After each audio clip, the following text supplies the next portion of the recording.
Let's begin our program with Adrienne Esposito. She's the Executive Director of the Citizens Campaign for the Environment. Thanks so much for joining us. Thanks for having me. I appreciate it. Okay, I'd like to start out by discussing PFAS. Can you talk about what they are and how do they end up in our environment? Yes, it's really the hot topic today. And some would say, including myself, it's the most challenging environmental issue of our generation. And PFAS is a broad class of toxic chemicals that are man-made chemicals. They're synthetic chemicals. They do not break down in nature. They have been used by industry and manufacturing for decades now.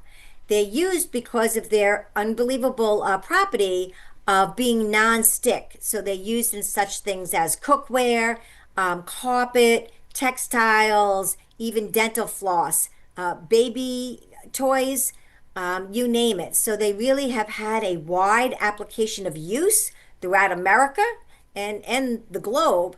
And that has caused them to really become ubiquitous or commonplace in our environment and unfortunately in our bodies as well.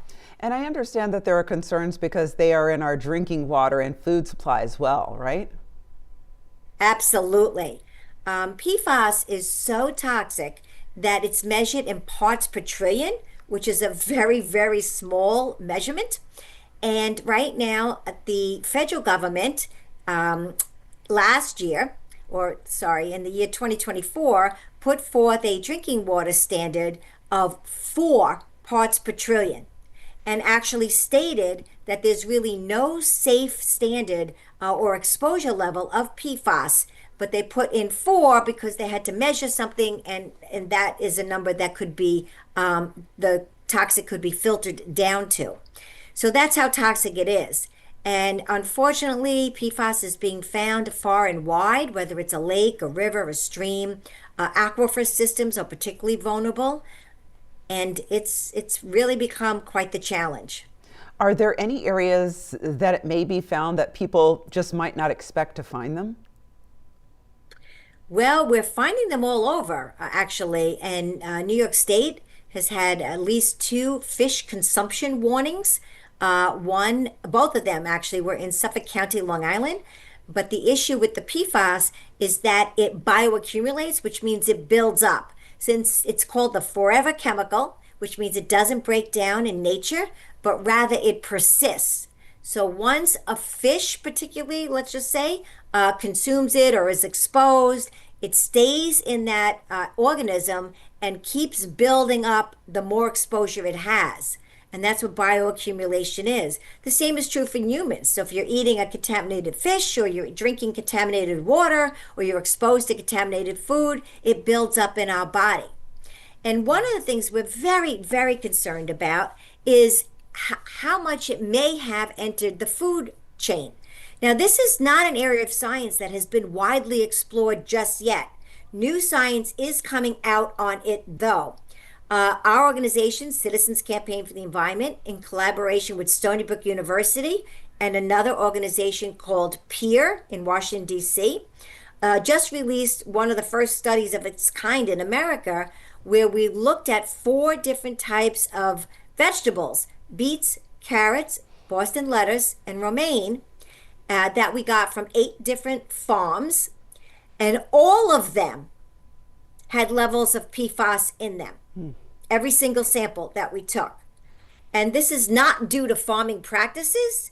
What we believe, and again, more research is needed, so we're not drawing any definite conclusions, but we think it's reasonable to believe that this kind of PFAS contamination is coming from a combination of water, fertilizers, pesticides, soil, and perhaps air.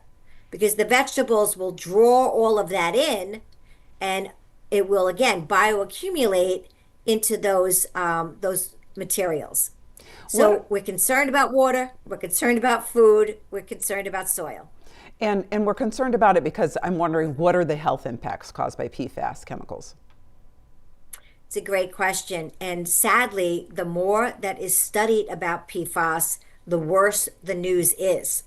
So PFAS is associated with several different types of cancer, particularly thyroid cancer, testicular cancer, liver damage, reproductive damage, learning disorders.